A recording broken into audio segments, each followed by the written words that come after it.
Good evening. Good evening, everyone. How's everyone doing this evening? Welcome to Let's Talk. Come on in, guys, and we're going to have just a very informative conversation as usual this evening. I know there is a lot going on, so I welcome everyone and I thank you all, everyone who has thought it not robbery to join me tonight. Thank you so much. So, guys, let me tell you about what Juju has been up to the last. Oh, I dropped my glasses. I need those. Last 24 hours. So, I went to a concert. Yes, I did. I did. I went to a concert. And I went to the. Hello, Mr. Jackson. How are you doing? I went to the Boosie concert. Anyway, yeah. So I went to the Boosie concert last night, Mr. Jackson. I did. I went to see Lil I Boosie. saw that mess. hmm So Is this anyway, is this too much light? uh, Is it too much light? no, you don't have too much light. I'm trying to get you myself Well, because I don't know. Julia, I be Julia. doing stuff with the volume where I can't hear you. Right. Well, Um, I'm a little what's the word? Handicapped tonight why are because you handicapped? my um laptop got affected by that. Whatever. I have the blue screen of death. Oh, okay. So you don't have your laptop tonight. No, so And don't pay me no attention. I'm trying. I was running tonight, as you let can see, me finish telling because you you kept on what texting I me. was going to But avoid. I was trying to get on here, but I wasn't moving as fast as I should have been moving tonight. So, but anyway, so Mr. Jackson, let me see if I can get my volume right with you, because I don't know what be going on that I have my volume wrong. Well, Hello, Miss what, Story, Miss Julia, Vanessa Collier Burton, Laura Johnson. Good evening. Thank you guys for joining me. Thank you so much for joining us tonight on Let's Talk. And what were you saying, Mr. Jackson? I was trying to help you to understand how it's going to affect my ability to participate. I won't be Oh, able to use the chat at all. you won't be able to No, type into the chat. no. Oh, okay. I got you. I got you. Okay. Well, But I I'm mean, gonna be.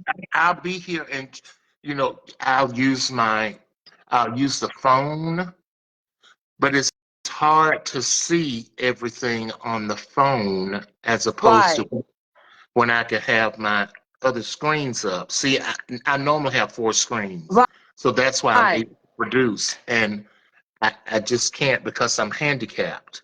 Um, Oh, okay. but I mean, I I understand got that. your I back as far understand. as the communication piece and some of the things that we're going to focus on. But I sent you some documentation, some fact sheets, but we'll talk about that after the call Okay. because I've had an opportunity to meet the young man that is in charge of polling, and he's done nothing but focus groups for African American groups, and he's in the battleground states. And Okay. the information that he shared was profound. And we, as a Black people, we've got a lot of work to do. Yeah, Um, I we know they got were to talking educate, about. but we got to stop because the stuff that he was telling us tonight, and I can't wait to go back to the rest of the call. Um, Hmm. he really educated us and gave us fact sheets on how to educate our brothers and sisters with the facts because Okay. talking about racism, that's a known fact. That's not going to change the voter mind. What's going to change the voter mind is who is she, her biographical sketch, and what did she do back in 2005 all the way up until now? Because what black folk are going to say is, oh, you're just pandering me because she wanted to be president. So don't give me what she did 3 years ago. Tell me what she did way back when she was unknown. So I've got a nice fact sheet for that. And just, it was just prolific and profound with the information that he was sharing. And Don Lemon was, it was just a lot of information. And I'm so glad I got a chance to speak to this man individually. So Oh, I'm good. going to, yeah, his name is Terrence. He has his own polling company, and he's not, Okay. he does nothing but poll to the African American people. And he's been in Philadelphia for the last, he said he does 20 focus groups a week. I mean, a month. Okay. But anyway, he's got some real good raw data, and I've got a, I've got the deck, but I need to talk with him, and I'm trying to get it so that you and I can have a call with him, so Mm-hmm. that we can educate our viewers, and then Okay. our viewers will be able to go out and educate the rest. But I just wanted to share that with you. Okay. All right then. Well, I appreciate that, Mr. Jackson. Of course, everything that we can do to help get this And our Democratic your head is cut off. candidate. Your head is cut off in the. You need to bring your camera down so we can see your beautiful face and your. Okay, is that better? That's much better. I love the color. You look beautiful. Um, Thank you. and Thank you. it's almost time to get started. It But is. uh, It is. I shall not be moved. Okay, I shall not be deterred.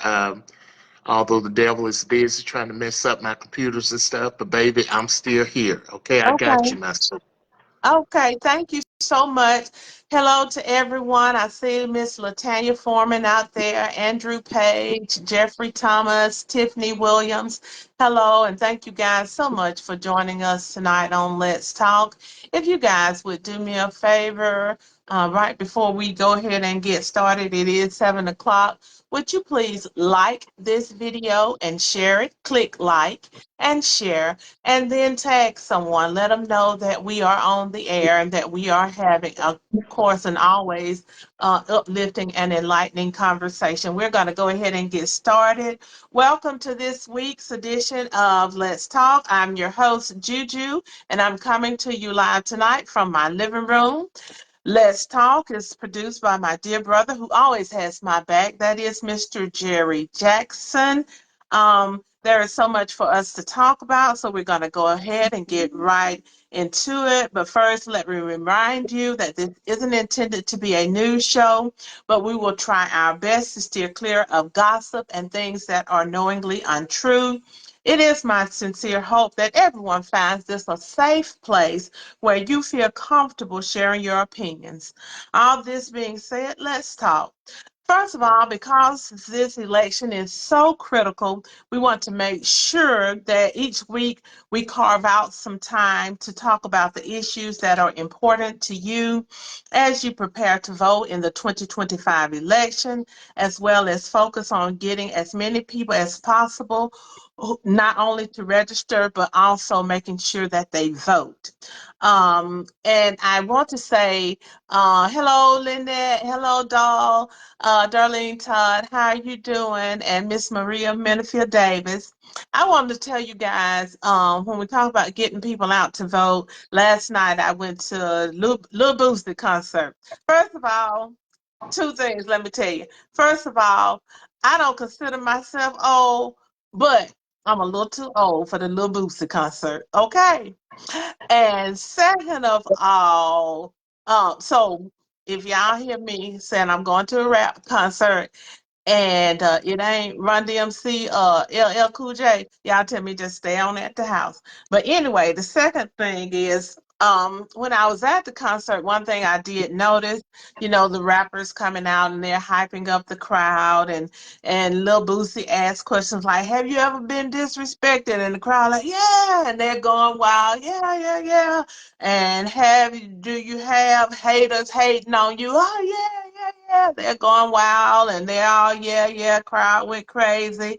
And then he asked, "Have you ever been hurt by someone you love?" "Oh yeah, yeah, yeah." And the crowd just wild and going crazy.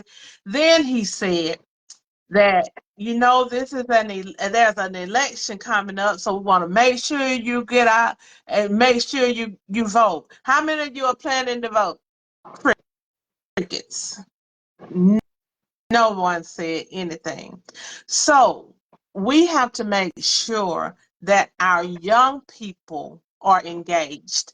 Make sure that they know the importance of voting. Make sure that they are registered and make sure they're voting.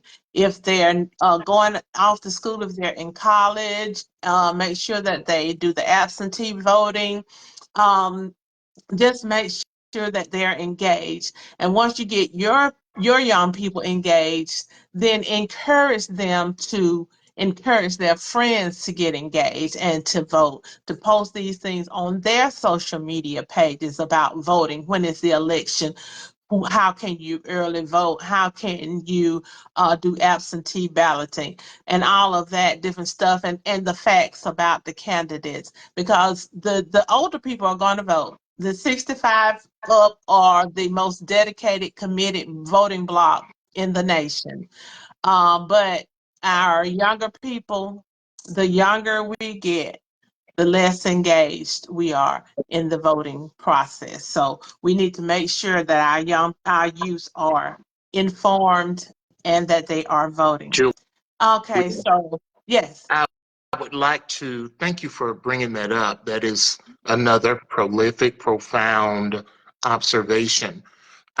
We know that Alabama is a typical red state, and Alabama is not a focal point of the national election when it comes to the presidential um, election. However, our sister city right there in West Georgia, Columbus, Georgia, is in the battleground state of Georgia. So, what we're going to have to do is we're going to have to do some cross state recruiting and talking to people and working and making phone calls over into Columbus, Georgia. I am on a group that's making phone calls to Pennsylvania. We're Mm-hmm, calling um, voters in Pennsylvania because that's a battleground state. And the way that the mm-hmm. Electoral College works is unfortunately, if All it's a or red nothing. state, it's Mm-hmm, all or mm-hmm. nothing. Right. So Alabama is considered out of the picture for Kamala Harris, but we still want to increase and encourage people to vote. But our Mm-hmm, focus has to be on these battleground states, and Georgia is one of them. So I am going to be on a call, I think tomorrow, to mm-hmm. understand how we're going to um, attack, and I don't mean that in a negative perspective, Columbus, Georgia, and because Columbus is the second largest city in the state of Georgia. A lot of people don't Okay. know that. And Okay. it's very highly African American populated, and it's a lot of young people there. So it's a lot for the asking, and we've got to figure out how we're going to go in there and navigate in Columbus, Georgia, even in the entire state of Georgia. But that's something that I wanted to share.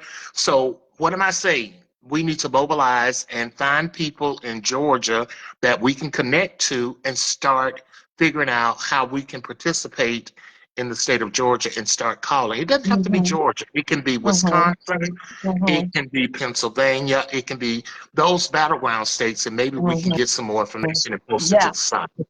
Yeah, and I know Lynette. Hey, Lynette, how you doing? She's on here. She's from Ohio. She's in Cincinnati, and that they have said it's a red state, but the fact of the matter is, Toss any of up. the any of the right, it's a toss up, and any of these states that we call red states, if the black uh, those African Americans that are eligible to vote would register and vote, we could flip them, any of them, including Alabama. We did So it in we need to Alabama already. We did it. with Doug Jones. Yes, Exactly.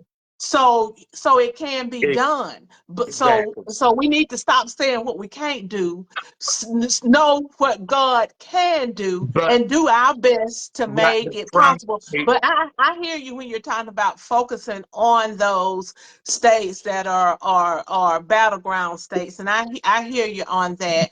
And Lynn, I want you to make sure that you get some more people from Ohio listening to our broadcast, because we're going to be having information, and if there's something that we can do on Let's Talk to help drive out the vote in Ohio, Cincinnati, where you are, let us know.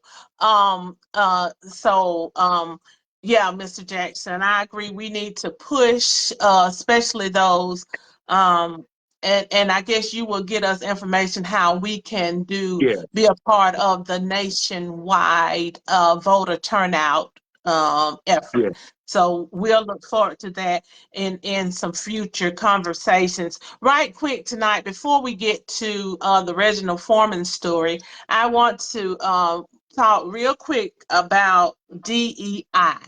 What is DEI? And we hear it now. A lot of people on the right wing media sources, and a lot of even the political Republicans are saying that Kamala Harris is the DEI candidate. So what exactly is DEI? What does that mean? It means diversity, equity, and inclusion. Just that simple. Diversity, equity, and inclusion. And so for me, and this is just personally for me, DEI is defined in a nutshell by the first sentence of the second paragraph in the Declaration of Independence, which was written by our founders. They said, we hold these truths to be self-evident, that all men are created equal, and that they are endowed by their creator with certain unalienable rights, that among these are life, liberty, and the pursuit of happiness. And right there in that statement lies diversity, equity, and inclusion. So my question to you guys, why is it a bad word? Why has the right wing turned diversity, equity, and inclusion into something negative?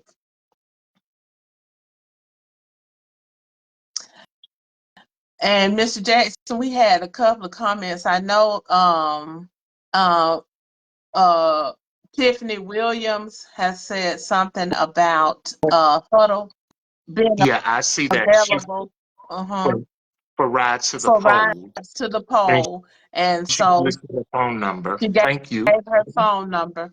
And then she also, and I meant to put that in the announcements about the National Night Out, but be out there registering people to vote and providing information on restoring voting rights, which is an important thing too, because we have a lot of individuals who have lost their voting rights, and some don't realize that they can regain those rights. They think Mhm. that they're lost, and that's just It's never to come back. it's because So. of lack of education.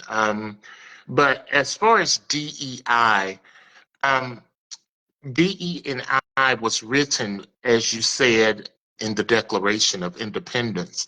Mhm. Um, it became more prevalent when we had to fight, and you know what was introduced? Affirmative action was introduced, and from affirmative action, the a lot of people resented affirmative action because they simply thought that people were being placed in positions because they were not qualified. or they were not worthy of the position. Um, and specifically, me as a black male, for every position that I've ever had, I've always qualified for it. I was very eligible to do the job, Mhm. but I would always be one of very few Mhm. brown people that would be in leadership. And then there was a glass ceiling for people that look like me to only get to a certain level, and you would be able to be a people leader, but you would not be able to lead all the people. You would have a Mhm. certain sector. So it was just what it was set out to be. It was to make the workforce and education, all of it diverse. We wanted to have, and it's not just about brown skinned people, it's about ethnicity, it's about religion, it's about sexual orientation, it's about everything. And, as I tell people today, especially when I go in and speak to the front line, I said, I love authenticity. I want you to come to me just as you are, whether you have a whole body of art, or you have a septum in your nose, or you have piercing in your ear, or you have blue hair. That does not dictate to how you're going to be eligible and perform the job. So BNI came out of affirmative action, but the right wing has turned it into a negative connotation because they're saying that um, we're being Well, in Mr. positions. Jackson, when I think about diversity, equity, and inclusion, I don't even think about affirmative action because that's not what it is. Of That course, that but is that's what they. saying it is a diverse group of people, and then we look at like for instance, President Obama when he was running for president. He was a younger black man. So, in order to balance out his ticket, make it diverse and equitable and more inclusive, his running mate was an older white man. So, was Joe Biden a DEI uh, candidate? Yeah, Yes, he was. He yes, he was. But was. it wasn't a Absolutely. negative thing. So, that's what I'm talking about when we put the negative connotation on Julia, just DEI. to be honest, it's because she's a black woman, or anytime there is an elevation and it's not the white man, especially in politics, then DE&I is going to be made to look negative, because that's what it is. Because, we've had all white presidents for 45, 46 years, okay? Um, so to break that is almost like a slap in their face. So they've got to attack from a racist perspective in order to get the fear into the voters. And so DEI, I still stand on it 10 toes down, is fair, it is equitable. And if we don't have DEI, then we're going to go back to where we were. And it reminds me of George Wallace standing in the door at the University of Alabama. But that was the best thing that he could have ever done, because it made us be able to matriculate there, and they rolled the red carpet out. But it's about race. That's exactly what it is. Let me Yeah, look at let me yeah, look at the post. and I know that is the case, Mr. Jackson, but I just put the question out there because when you think about it, just plain and simple, diverse, equitable, and inclusive, that is what this nation was founded upon. And it's supposed to be a melting pot. That is the idea that we have about these United States, that it is a melting pot. And so when we want government and we want jobs and things to look like the makeup of the country to be a part of that melting pot, then we go and say that that's a bad thing. I don't understand that. And I do understand what you're saying about the fear of losing power. But I guess when you want to have power over really other people, then that's really the problem in a nutshell, when you want to have power over other people. But anyway, it's 7:17, so what we're going to do is we're going to shift, and we're going to talk more about the campaign and more about the politics. And next week we're going to talk about focus on what the Biden-Harris administration has meant to the Black community, realizing that Kamala Harris has been hand in hand with Joe Biden as he has carried out his administration, and he has worked diligently to try to make life better for us. And so we need to get that out there, because the narrative tells the narrative on the right tells a very different story. So we need to get the truth about what the Biden-Harris administration has meant to the Black community. So anyway, we're going to move on with our guest for tonight. Tonight we have a special treat for you. We have a guest. His name is Mr. Reginald Foreman.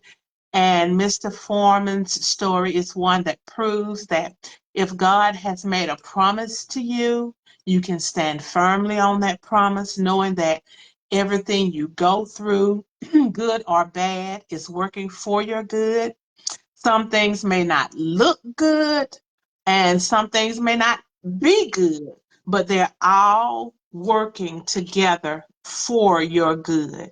And of course, as we go through Mr. Foreman's story, guys, if you have any questions, feel free to ask those questions. And Mr. Jackson is having trouble with his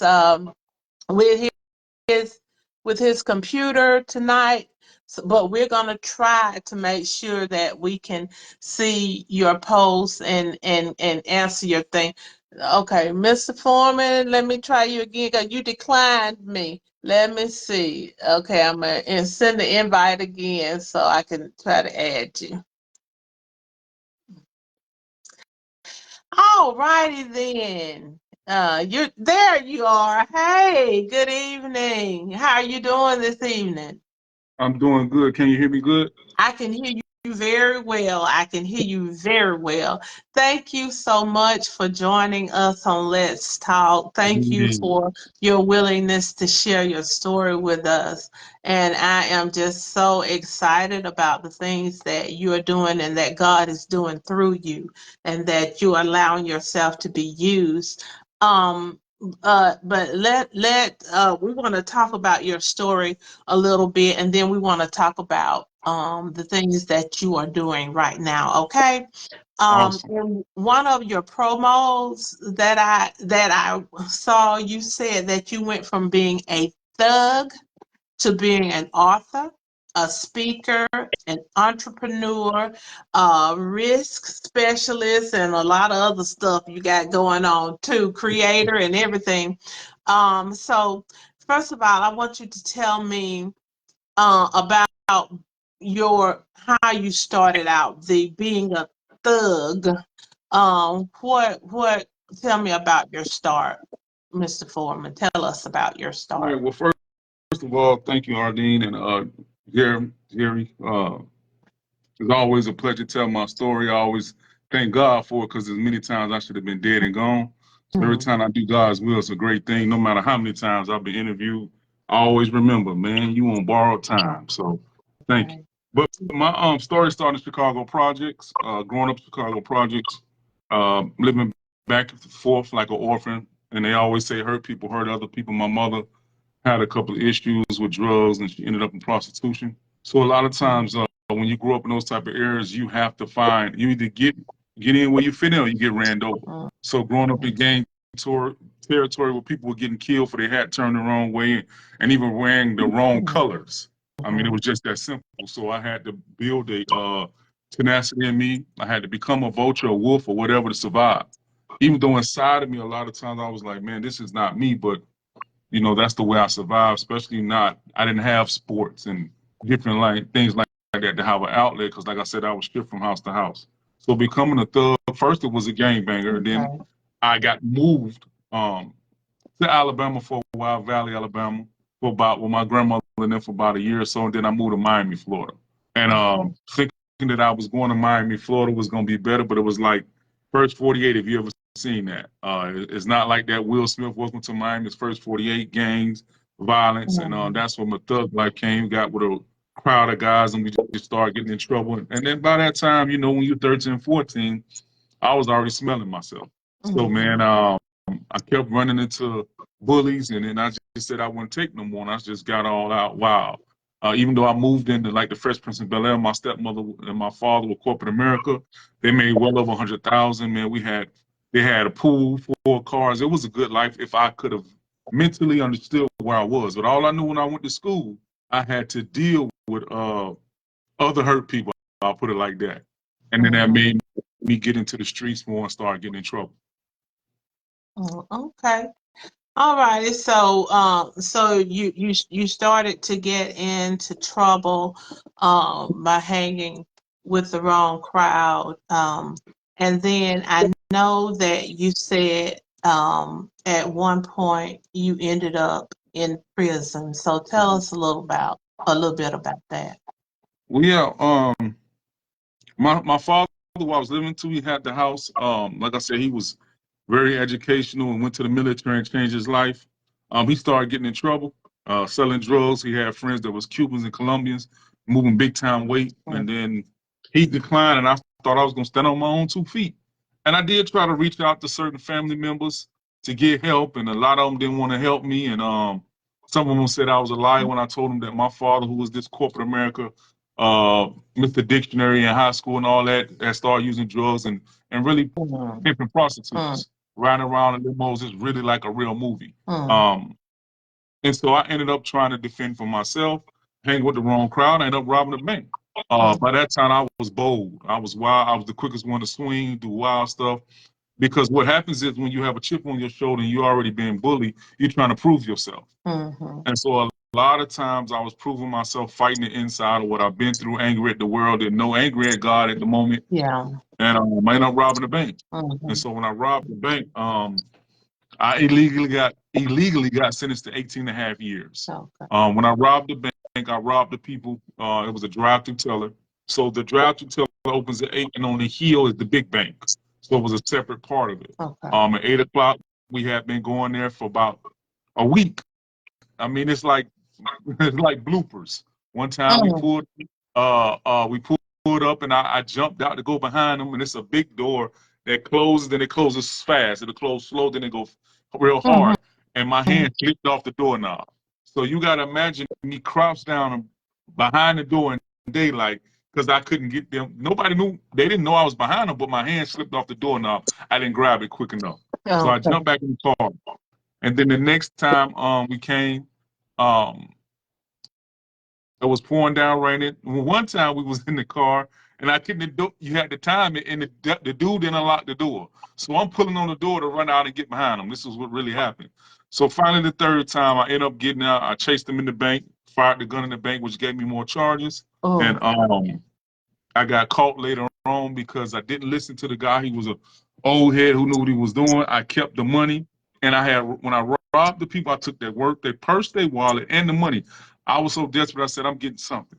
So I Mhm. robbed them inside the bank. When they went in, I robbed Okay. them, and I took the second shift money, and I got traced on it. I kept the lady. It was a Spanish lady that was working there.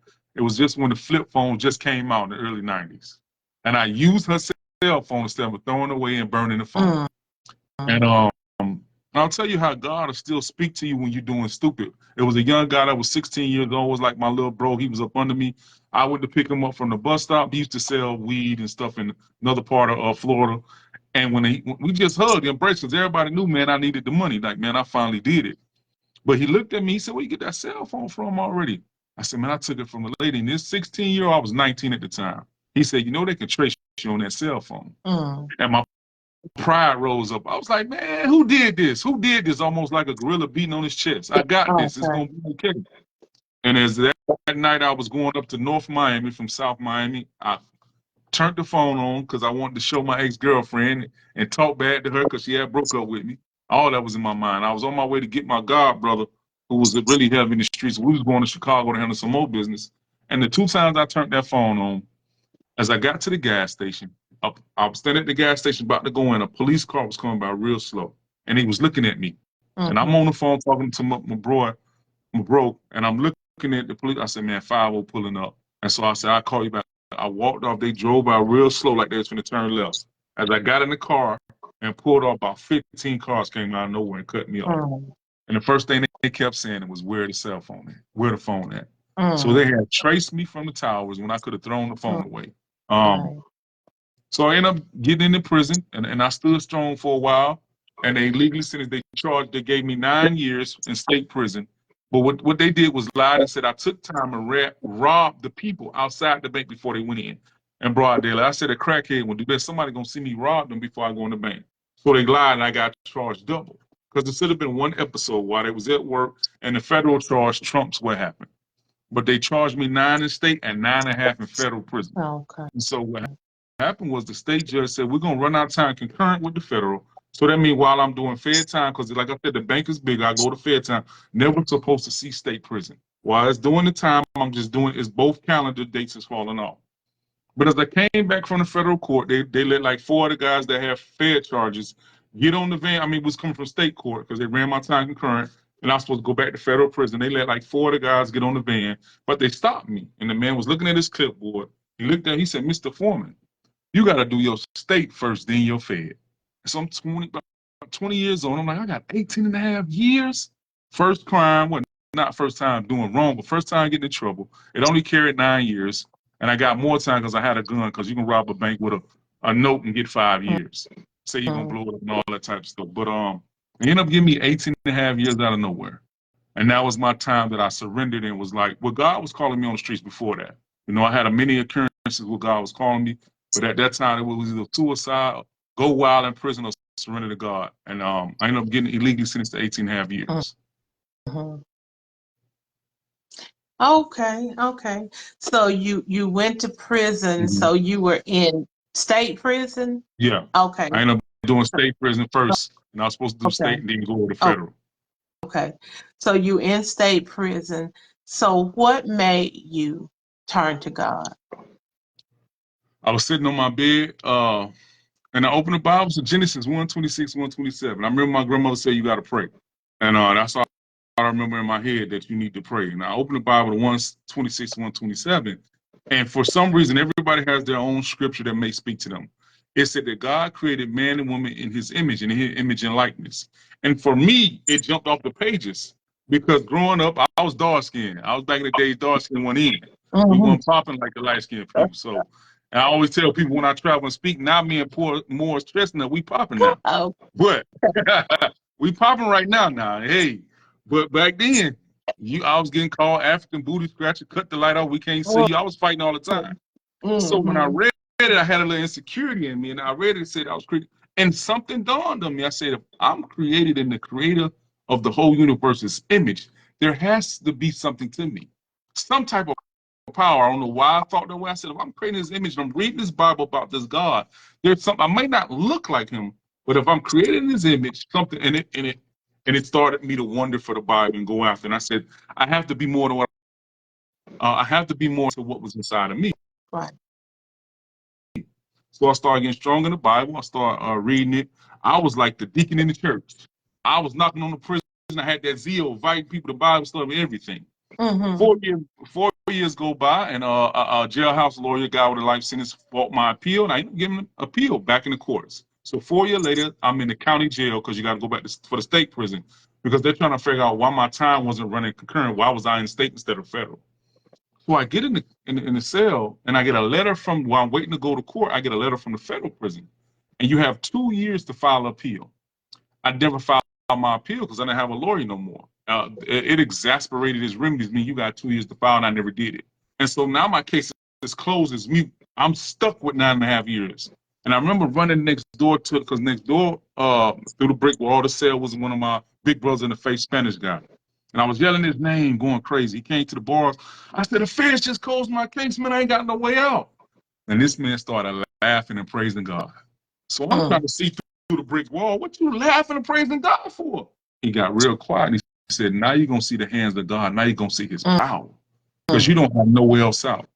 And so I remember that click in my mind, like, wait a minute, this ain't no movie no more. I gotta believe in the walls of Jericho. I gotta believe part in the Red Sea. So the Bible becomes real to you when you can't just second guess it to get some help. I ain't had nobody to call. It was me and that Bible. Me and God, finally. So now I go in the courtroom, the state judge looked at me. He said, Mr. Foreman, we did agree to run our time concurrent, but somehow the federal prison didn't agree. So what we're going to do is overturn your 9 years in state prison, is drop it down to 3 years because I had a gun charge and it carried 3 years. Now, I already had did 4 years. So if my new sentence is 3 years, I could have went straight on out the court because 4 and 3, I didn't did it. But it's Mr. Foreman, we can't let you go because you got a detainer on your name, a hold on your name. The federal prison is coming to pick you up. Okay. I'm like, all right. But now I've seen some light and I'm getting excited. I said, we done beat the state. Now on a Monday, they call you to pack up to go to prison. On a Tuesday, they send you to federal.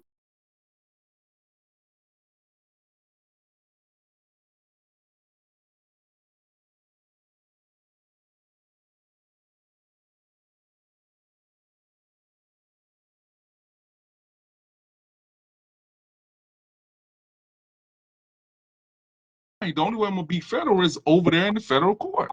I never got an answer. 4 months go by.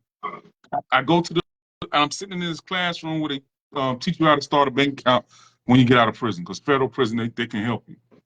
And the lady from R&D come in, which is receiving you in and delivering you out. She comes and said, Mr. Foreman, we need you down at R&D. As I get up to walk off, this is another one of those big moments. It was a young Haitian kid that was wild. None of the old heads would deal with him. And I always tell people the youth need discipline, but they need love. And I was like his big bro. I would listen to him. He started yelling, hey, boy, today your day, things happen when it rains, because it's pouring down raining. And I'm trying to figure out, what does that mean? Is that some voodoo or something? Things happen when it rains? I ain't even looking at the latter rain and all in the scripture. He just said, it's your day, I'm telling you. I'm like, all right. So I go down there, the lady typing on the computer. I'm sitting beside her. She said, Mr. Foreman, you got immediate release. I said, okay, but just 4 months ago, it was a hold on my name. So my stomach bubbling. I say, ain't no detainer on my name? She said, no, Mr. Foreman. I said, there's no hold on my name in the computer. She said, no. I said, I'm going to shut up and ride this out. We're going to see what happens. So I changed clothes. They give me $100 when you get out of state prison. And I remember walking to the front seat.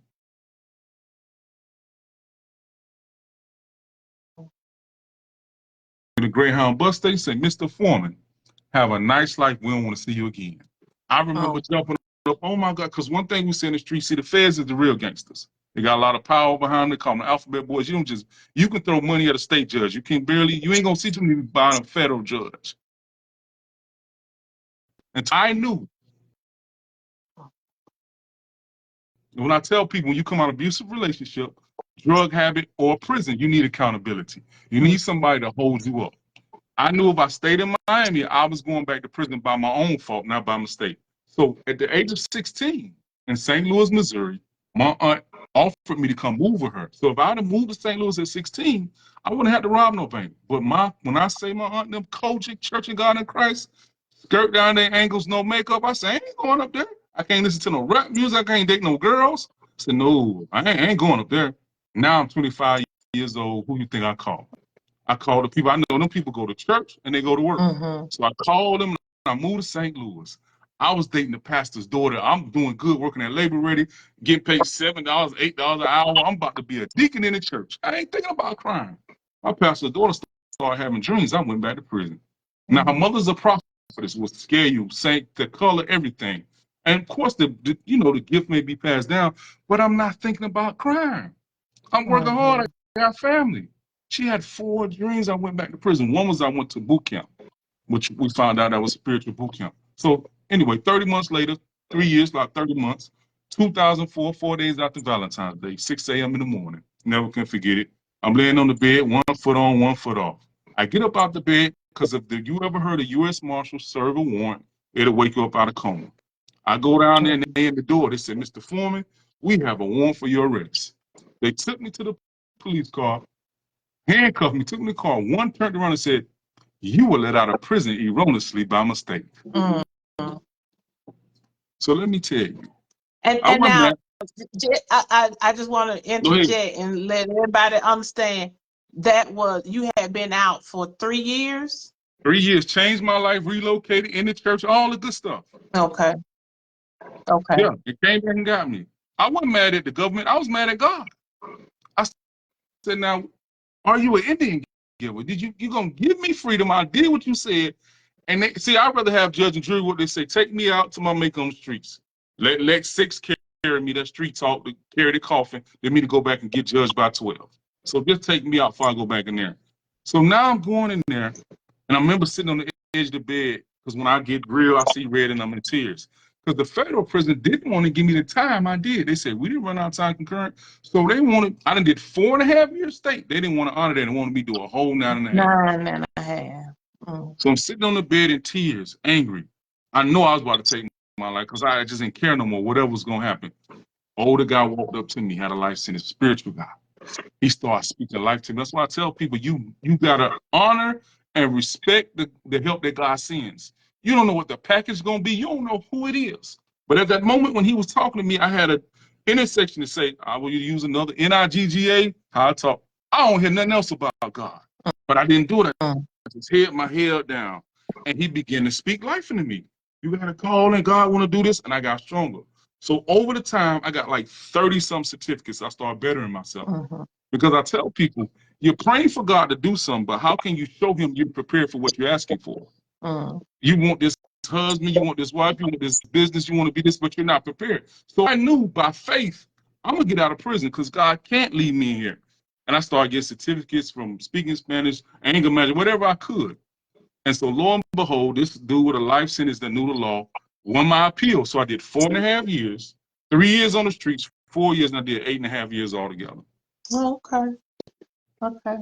All right then, Mr. Jackson, have you seen any comments? Yes, the Okay. director, the photo director, wants Reginald to contact her, Miss Tiffany Williams. She wants to partner with you because she is the founder and executive director of Hold Up the Light, an organization designed to reduce recidivism through education, mentoring, and life skills. She's listed her phone number in the chat if you would be so willing to contact her. And then Rowena Janigan says 8 means complete. And yes, it does. Okay. Yes, it does. That's the number of completion. Yes, it is. Okay. So those are all of the comments that I have right now. Okay. Okay. All right. And so, Mr. Foreman, you have gotten out of jail for the second time. Yeah. Okay. Right. And okay, so your relationship with God, how has your relationship with God changed your life? Well, the biggest thing that God gave me was purpose. I was living day for day. I didn't have no dreams and nothing. I wanted to be the biggest gangster on the block. That's what I remember saying. Besides saying I want to be the first black president, I remember that lightly. And that's a part of wanting to do something big, I guess. Okay. And I don't know when that was, but yeah, I was living day for day. I was suicide. It didn't matter. So when God came to me, so when I was in prison, I thought I lost trial. I got to tell this part. I ended up going to trial. My public defender, which they tell you don't trust the PDs because they don't care. They all go eat with the prosecutors. This Spanish man came in while I was sitting in there. He looked at me. He took his glasses down. He said, "You just a young man that effed up." This is what he told me. I said, "Yeah." He said, "I'm gonna help you." Now here go the kicker. I had wrote a letter to the judge asking for leniency before I went to trial. So my judge knows I'm guilty, but he has to honor what my lawyer wants to do. So he's going over a case. I'm in trial, but he's sitting there like, I know this young man guilty, but it's up to the jury. So now we in trial and everything, and what my lawyer was doing, because my father began to decline the same time I robbed the bank. And what I wore was his clothes, not on purpose. And then who came in my courtroom was my white neighbor and my Spanish neighbor. See, from the South, I was yes ma'am and no ma'am. They didn't know I was wilding behind closed doors. I wasn't that outward thug that didn't care about nobody. So they didn't. They was like, well, he played with our kids. We never seen Reggie do nothing wild. And then my lawyer was trying to make it look like I was taking up from my father. And I ended up with a hung jury. So when you get a hung jury, they usually take a month, a week to go to trial again. But the prosecutor passed some type of I forgot what it's called, but he passed some type of island charge or whatever so that we can go deliberate right now. And the judge accepted. Why? Because he already knew I was guilty. But this is what he did. He told the jury, wait, before you go back there and do it again, I want to tell y'all something. He's talking to the jury, the judge. I went to the movies last week, and in the movie, it had all kind of twists and turns and what ifs and all this around. He said, you got to look directly at the evidence. He was coercing the jury right in my face. And really ain't had no evidence besides the lady say she pointed at me in a lineup, but I had on a hat and a bandana. They only knew by the phone and they cursed the lady say that's the guy, but that's a long story. So now I'm looking at my lawyer like, do you see what the judge is doing? 10 minutes later, they found me guilty after he gave that speech. So now, after he just gave the charge to move up the new trial. That's all the prosecutor did. But the judge gave a speech to them before they went back to deliberate again about this is not a movie. Look right at the evidence. This is not a movie. And so now I'm in the cell cursing God out, going off on this on my CBN documentary. I mean, I was going off. Where the F were you when my mother was beating me? Where were you when I was hungry? Where were you when I was running home from the street from these gang, Negroes? And I remember going off in tears. It's like when I stopped, it's like God said, are you done yet? He said, I have a purpose for it all. That's what I heard. And that's why when I travel and speak my messages, there's purpose in your pain. There's purpose in your pain. One of my second books and all that is Purpose in Pain. So me and God got so close because he gave me purpose. When I fasted for 21 days, he confirmed that I had a prophet calling on me. I was like, all right, cool. And my gift is edifying and encouraging. I know other prophets, they see dreams and vision. Mine is he'll give me word of knowledge. I'll be talking to somebody to download them and give them to them. Like, how do you know that? That was my call. And when he gave me that, I had purpose because I didn't have no identity. So since I've been living for God, all I am is about purpose. Have I been Bishop such and such? No, I still can be Street Reggie sometimes. But at the same time, dedicated to God. That's all I have. You know what I mean? So that's how my relationship got close. I always pray, asking God. I messed up in business. We'll get in that a couple of times because we still had a problem with God's time and take too long to you. And when you've been through a lot of pain, and then my biggest problem was I wanted to stun on every family member, every Christian person that turned their back on me because God had been sending people. You know how many people are they in the prophesied you're going to be a millionaire, you're going to be all over the world? He been sending, but it be in the roughest times where I'm like, don't tell me there's another prophecy. Because it's like every time somebody tell me something, it get harder. It get worse. And that's why TDJ said the anointing come through suffering. So the gift he give me to draw crowds of people be crying, and then I feel like I'm not worthy because he brought me from the bottom. I used to didn't want to hear myself speak when I got through speaking. I could speak to 500 people, be like, man, you sound country and ghetto. I would judge myself. And then God had to say, there's an audit. When Jesus said that the sheep know my voice, that's for us leaders too. There's a certain flock of people that come to hear your word and your testimony. And he told me to focus on that. Everybody ain't gonna like Reggie, but it's a lot on that God called me to. And so through that time, that's how I built up, who I am now, the career, whatever. But it's through everything for me is through God. I didn't have nothing else when he saved me. Okay. So tell us about Reggie the Lion. Okay. Well, I'm gonna give you a look. Reggie the Lion starts off. First, I started in fashion. This is my first book. Live Determined, Don't Let Your 2015. You see, this is a fashion logo I did. Live Determined, Don't Let Your Struggles Bully Your Dreams. Because my first thing I had started out in fashion. I was getting real good. I got on CBN, TBN. I was honored by Black Enterprise. I was gonna be, I was doing pretty good. But I got married too fast. In my first marriage, we was at enmity, bumping head. That's a whole nother book and a whole nother movie. You got to be careful who you attach to when God called you to do something. But and so I went through that for years, and I was in that, and we ended up getting pregnant. My son Jeremiah, you ever seen him? He was diagnosed with cerebral palsy, but the smartest, sweetest kid in a wheelchair, everything. But while my ex-wife was pregnant, because she had a problem having children, She had uterine fibroids growth inside of her, Mhm. and she had a problem having children. We lost one before she was done. 2 years later, she got through watching Joel Osteen. And I remember her coming because she wasn't that much into God up and down. That's what God was showing me. What I called you to do, this person can't carry you and go with you, but I had to learn that later. And she came in the living room. I was looking at some business stuff. I'm 40 years old at that time, and I'm looking at some business stuff. She said, I want to try again. It's like a couple of years later. I'm like, all right. She said, but I don't just want one child. I want two. I don't want my child to grow up by herself. So inside, I'm laughing. I'm 40 years old, and we arguing every other week. I'm trying to build this business. We can't handle two kids, but I can't say that to her. And so she said, okay, you do what you do to start having children. A couple months go by, and I'm driving on my part-time job. And she calls, she said, I went to the doctor. I didn't want to tell you because I didn't want you to be embarrassed. Because what happened was she was, the first time, she was pregnant, had all the symptoms, everything, but the doctor didn't see no heartbeat. And that destroyed her. So this time she said, the doctor heard a heartbeat. So I'm like, ooh, okay. Then she said, the doctor heard too. When I say I almost drove off the side of the road, I said, there's no way in the world God honored this girl's prayer. I'm in the twilight zone. I got two kids coming. So then I said, well, maybe the children going to draw us closer because we bumping heads.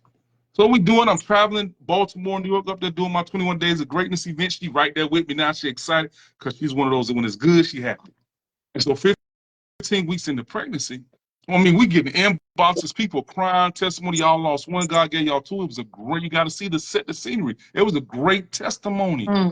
So now I'm at home 15 weeks into pregnancy. I'm downstairs watching TV. And I heard her a screecher. Yeah, I go upstairs. She's standing over a puddle of water. So I'm like, from what I know, that ain't good. But I start speaking big faith. That's why I say about being a Christian, ain't nothing wrong with it. Yeah, that's what you got to do. God won't let nothing happen to my children. I rebuke it. I know I'm chosen. Why would he let something happen to my children? I'm doing his will. When she said, well, maybe I peed on myself because of the pressure on my cervix. I'm like, okay, yeah. So I go downstairs. She take a shower and lay down. I hear a word screech. I run upstairs. She's sitting down on the steps with her legs open. She said, look, it was two little feet dangling out from down there. And I witnessed in this. And then she looked in my eyes and said, I've never seen you with no fear. Because I guess, I don't know if she didn't look herself, but she saw it in my eyes. Rushed to the hospital. The doctor said, I can tell you about the 6 and the 15 weeks. Now, you got to understand, from no children to the best of both worlds, we had a boy and a girl. Everything was lined up. He said, you lost your little girl. I didn't have time. I had to keep her strong. And I had to tell her, she was done with God again. I said, but you got another child inside of you. So we're holding on and everything. She getting operations on her cervix every 2 weeks. 27 weeks into that, I'm laying in the bedroom 1 a.m. in the morning. I'm laying on the side bed next to her bed. All I hear is shuffling and the doctors. I think the umbilical cord was around his neck. He was having trouble breathing. They said, we got to take him out right now. I said, at 27 weeks. So they take him out. He was so small in my hand, 2 pounds, 1 ounce. He was a preemie. But he started screaming, yelling, crying. I said, well, okay, he revived. Later on, they diagnosed with cerebral palsy. He had a spot on his brain. It was too early. And I never took it. I was faith again, now he'll be walking. Until one day when I picked him up and saw his hand and the way he moved, I said, my son has cerebral palsy. But anyway, I moved on with that. They were in the hospital. He was in the NICU. Went home to talk to God. And that's when I had it out. Now, I wasn't distraught as was when I got the legal sentence because I remember God saying I have a purpose for it. But I couldn't understand. I said, God, why is this your will to lose my child? What are we doing? Right before my eyes flashed MADD, which stood for Mothers Against Drunk Driving. When the woman lost her child and started a 13-year-old daughter to a drunk driver, started a global organization. And then he gave me a vision of Reggie the Lion. And Reggie the Lion was birthed. So Reggie the Lion is a toy line that speaks positive affirmations when you squeeze them. He showed me this vision, different prototypes, different sizes. Okay. And so I'm laying there and I'm like, what? And then he showed me because the way that I renewed my mind was what I was speaking, what I was watching, because I was the type of dude, slap you with a pistol in the face, pull you in the trunk. I was gone. And so renewing my mind, he showed me how, then I would have people come to me and say, well, you losing one child, you're going to help millions of children. And one guy was standing in there doing carpentry at my friend's house. He walked right in front of me. He was a prophet. And he said, he said, you're going to help children believe before they can doubt. He said, I see children in the crib listening to I don't know if y'all can hear Reggie the Lion. your positive affirmation character, and I want you to know that you rock. You're smart, you're strong, and you're blessed. Never give up. God I loves love you. that. You are a I winner. love it. I So it's love 3 it. clicks. She speaks positive affirmation. She said, I see the kids just laying there as they're young before they can develop bad habits, hearing the positive. Then I see little babies running around as toddlers, dragging the baby. I said, okay. So Reggie the Lion became, and it's not just a dog, it's a real different characters like this. If you can see them, Okay. Okay. it's 8 Yeah. characters, books like Veggie Tales, but it's a mixture of Veggie Tales and Mickey Mouse. God just began to show me it. This is our book that's selling a lot. Had a passed about 100 of these on the spot. This is Bible Okay. Superheroes, which the TV show, which we'll get into our new release TV shows about. This is the first book, The Adventures of Reggie Lion, Jeremiah. This talk about prayer, kids dealing with identity, asking questions, and it's a learning coloring book. Everything was infused by God. Because now I got people with their children coloring together, which I learned adults like to color. Right. So he just said, don't just make it a coloring no a page to read. Make it something that they can be active with their family. God thought of this way before time. And so Reginald Lion was birthed. That's why I said again, there's purpose in your pain. Every pain I've had, God has developed something. Why? Because I ain't never give up. Oh. Even when Okay. the divorce happened, me and my son mother ended up getting a divorce, finally happened. And then after all this being on TV, traveling, you know, I've been on the front of newspapers, everything. I ended up homeless for 2 years. And so it got worse in a way. And God had spoke to me, said, you were chasing success.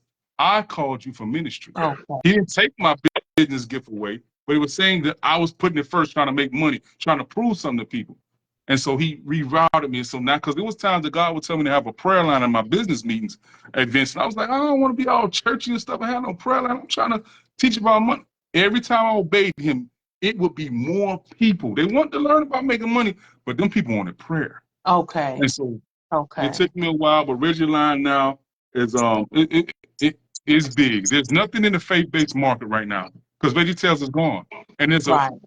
Christian buying power is 5-some trillion a year. Just talking about Okay. money and facts. And so Okay. Reggie Line is the next thing. We've been from city to city, and now we have our own TV show that goes into 200 million homes. And when have you haven't started, the show hasn't No. started broadcasting yet, Yeah, right? that's we've been doing the kid. So no, we're filming the actual show next Oh, week, August 1st okay. through the 4th. What we've been doing is the animation is done, and we've been filming because what the show is a mixture of like Fat Albert and Friends. Where it'll be a live action like how Bill Cosby was on there. I'll be talking to kids, doing little things, interviewing them, and we'll do different businesses and organizations where we want to teach kids. Like we got one where they teach them how to do graphic design, and then another one is teaching them how to start a hot dog business. Another one I just went to, which you might need some of the older kids, but I went to one of my friends that he only builds $1 million homes in Dallas. But I chose him specifically because he come from the streets like me. And this dude is 33 years old, and his houses is mansions. I'm like, bro, you killing it. But I want the kids to see that nothing can stop you through God and your gift inside of you. So it's like Reading Rainbow, where it took you on an adventure. Okay. And so next week we got people, man, driving in from St. Louis to be on the show. We got an author's corner where we'll debut people books from children's authors, where you can your parent can see, well, this is the book I need, and it's free because God told me to do it. And this was thrown to me. I wasn't ready to do TV. I was trying to get these dolls out because every church, because I already travel and speak, I go to a lot of churches, and every time I show this doll, where the doll? Where the doll? I'm like, God, we need the money. We need to get the money. But he was preparing me because I had to be my purpose mate, Latanya Foreman. We can't get off it without talking about Tan now. Okay. Yeah, my purpose mate for real. When I met Tan on a dating app through eHarmony, of all places. I just couldn't believe that, but anyway. Yeah. Yeah. Down and she lived in Valley. When I saw Valley, Alabama, I said, you gotta be kidding me. I done dated people in Africa, New York, all over, and now Valley, Alabama, which I said I would never move back to Alabama. Back to Alabama. Yeah. Tan love to say, it's good things, Alabama. You back, ain't you? I said, God. Because I sure wanted to hang up on him and say, you got the wrong number. We're not doing that, God. Because in my mind, I got people asking me to turn my life story into a film. I'm doing clothing. I'm on TV station. Why don't I go to Alabama? I can go to New York. I go to, see, when you're trying to think of, God always want to do it where it has to be, he get the glory. Right. Where he can show you you had to go down there, plus the healing, because me and Tan, her peace and her love has helped me heal. I didn't have that from my mother. I didn't have the unconditional love. My grandmother was the close thing I had, but she was everybody's grandmother. So when I asked for a sweet wife, he delivered. And I waited on him. And so then it was things I had to birth out of Tan. Because I can brag on my wife now. She's speaking. She done wrote 2 books. Right. She's running the business with me. Her MBA degree is getting used. She was baking cakes and being a teacher in the school. And wasn't nothing wrong with that, but she was not living to her capability. And now she just killing it. When I see her speak, I'm standing there like, who is that? She bold with it.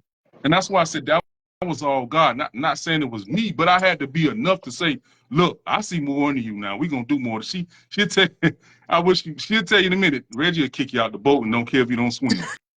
That's what type of life coach I am.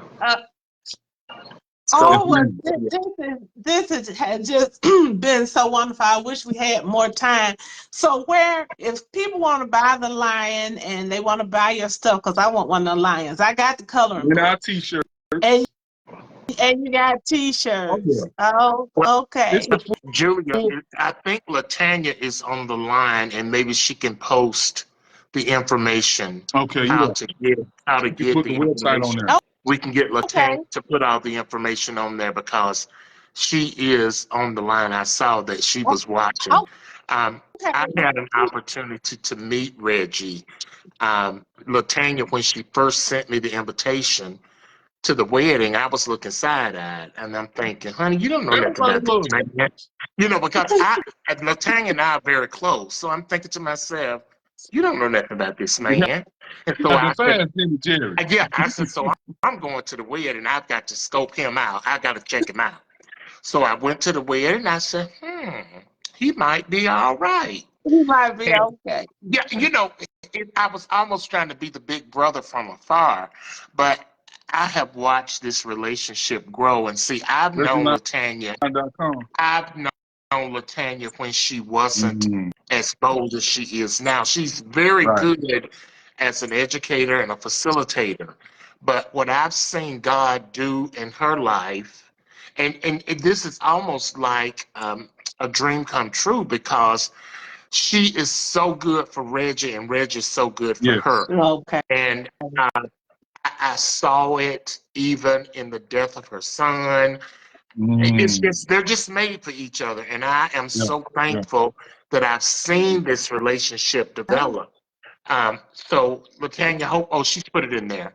So thank you, LaTanya. It's www.regiethelion.com. And that will ReginaldForeman.com is on there too. All of the information that we need. But Reggie, thank you for coming in. Oh my goodness. I've heard the story many times. When you first got started, I remember being on the Zoom call with you. Yeah. When you introduced it has changed since then. But it's beautiful. That's the way it's supposed to be. And we are so looking forward to, when will you release? And you told me it'll be a 10-episode series. Like I said, August 1st to the 4th, they're doing the recording. Then he has to edit, so I don't have the exact date when he'll finish editing the film guy, because he be on set on other movies. So I had to work with him because he was a great guy in my budget to be on 100. So and he's good. So I had to get him. But man, this God is just, I can only say how he sent everything together, and that was my biggest thing. We always say at the end, you can't build no dynasty on your own, and 10 had to come in my life. But more than anything, I had to surrender. I was saved, still doing it more. You know how people say, well, God, this is the door I want to go through. Come with me. No, it's God, is this the door? Because I'd have been left up in Alabama. After I met 10, got married, it's time to go. If it was up to me. But he's done some great things. I've learned, look, Lord, I do not know what I'm doing no more. I trust you, and you've been growing it greatly, because you want me to reach your people, not my people. Right. Well, thank you so much, Mr. Foreman. And it has been such a pleasure talking to you. And I don't know you, but I'm so proud of you. Thank you. Your story is one that so many young people can be blessed from, realizing it's not how you start, it's how you finish. And we all have a past, but it's not our past that matters, it's our future. And so I just thank you so much. And then I also thank you for the word that you sent me. And I was like, Yeah, Who I sent told out this there in the man to tell me this? What you know? But I Thank you for appreciate that you confirmation that it was for you. yeah, you speaking into my life. I appreciate it. Thank you so much. So much. But anyway, it's been great. Hey, Latanya. Thank you for allowing your husband to come on my show. You all are a wonderful team. You are a wonderful team, and I have to have you all back together Yeah, one we have to one night. do it together. That's what God has Both been doing for both of us. you guys together. All right, well, it's 8 o'clock, so Mr. Jackson's gonna wrap us up. Thank you, Mr. Foreman. Well, Indeed. Thank you. Julia, I would love to wrap us up, but Reggie, thank you so much for the opportunity to come in. Thank you, Huddle is a proud sponsor. Juju is a proud sponsor of Hold Up the Light Huddle. And we ask that you please like and share this broadcast. We need to get more information out. We want to continue to get our audience larger. We want you to continue to tune in on Monday for the dynamic duo of the mother-daughter for their podcast every Monday. And I think it's at 7 o'clock. It releases. I think it drops at 6 o'clock every Okay. Monday. It's 7 o'clock. I'm Mhm. sorry. It's It's six 7 o'clock o'clock. I'm thinking. your time. Yes, you're Right. right. I'm You are sorry. right. It's 6 Mm-hmm. o'clock p.m. Central Standard Time. Please remember to like and share Juju for you. Go to her site on YouTube and uh, download and get notifications, and so that you can see all of the previous broadcast of Let's Talk. Next week, we're going to be talking about Juju. We're going to be talking about what has the Biden-Harris administration meant to the Black community. That's next week. The week of the 11th, I'm going to have my baby on here, Adrielle Genia Vincent, and she's going to talk to us about herbs and different herbs that we can take to help us with blood pressure and diabetes and energy and ones we can use as antibiotics. She just has a wealth of knowledge on these different kind of herbs and how we can take them and make them into teas and she just had all this information. So So we're gonna let her that's very her good. So talk I want to to make us about it. sure I want to make sure that our audience understands that we drop nuggets. Juju drops nuggets about Let's Talk and different information about goings on in the community, especially information going on in this highly contested political arena. We'll be dropping nuggets. There are many, many opportunities for you to participate in different group Zoom Mm-hmm. meetings. Mm-hmm. Lots of different ones. I know Tuesday there's a huge one coming up. I'm going to leave this show and go to another call. It's just a myriad of Yeah, opportunities for us to yeah. get involved. It And is. this not, I want us to make sure we understand that this election is not about Democrat versus Republican. It's about the democracy Mm-hmm. and the safety net of our country. I don't think people really understand. Of course, it's divisive. Of course, it's going to be negative. It's going to be ugly. It's going to be racist. But you got to look through all of that and understand when you look at what is going to be for the good of the country and not a political party.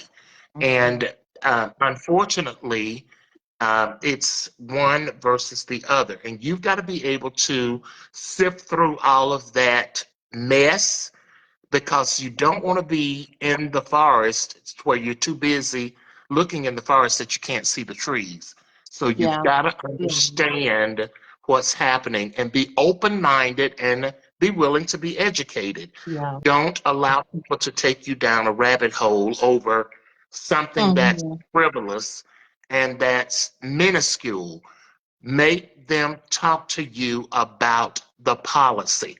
We all know that racism is a huge factoid in this election. We all know that. there's nothing you can tell me about Kamala Harris or Donald Trump that I don't know. Now, I want you to be able to tell me the differences in their policies. That's what we need to understand and how that's going to be And beneficial. Mr. Jackson, also the differences in their character. There are Yes, clear distinctions but in both of those. but Julia, you will be so surprised that when it comes to character, it's so many people look beyond that because of you.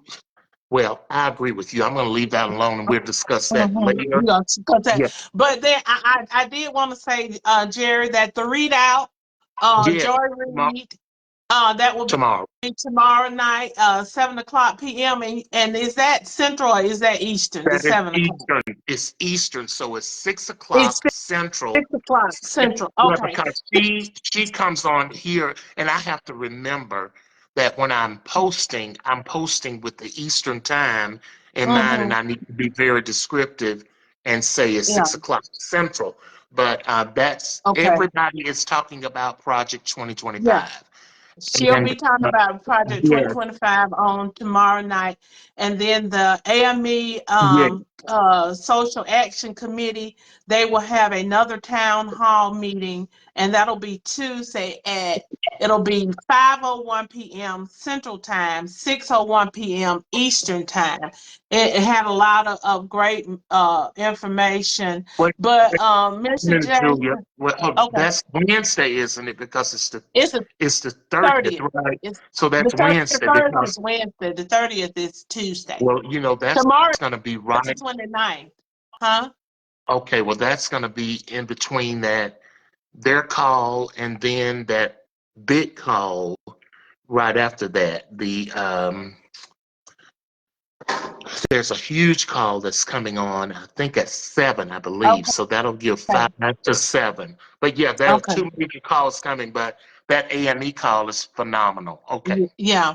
Yeah. So y'all make sure y'all tune in. Make sure that you are yourself registered to vote. You're planning to vote, that you're getting the facts, but you're also encouraging others to do the same. Focus on our young people. Our older people are the most reliable voting bloc. They're going to go out and they're going to vote come hell or high water Yeah. already. We need to focus on the young people, get them engaged, get them in this election, let them know how important this is.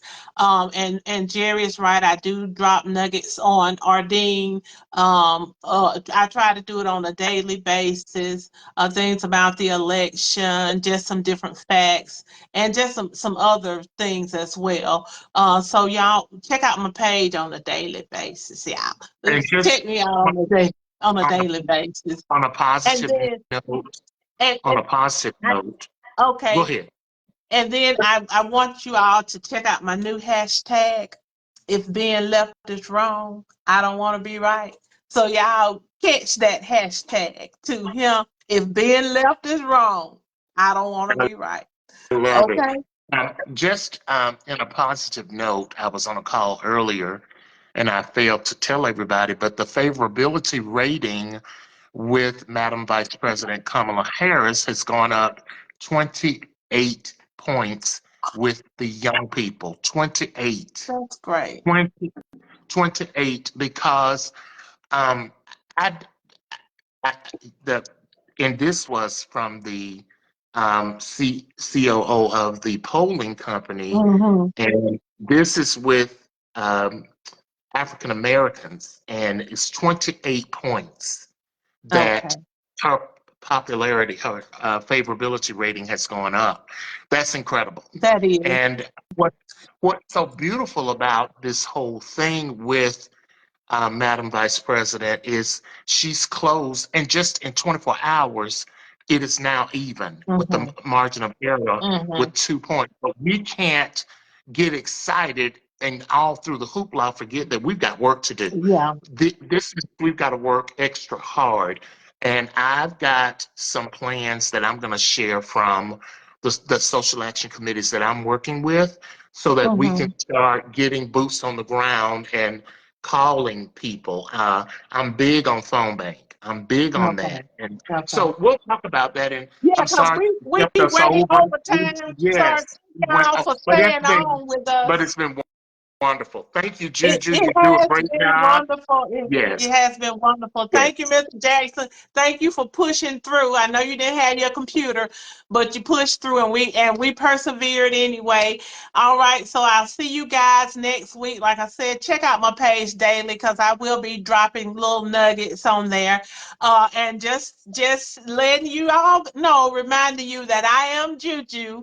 I am that mountain moving giant slayer. And until next time, I wish each and every one of you much love and many blessings. Good night. Good. Good night. Love you guys. Good night. Thank you.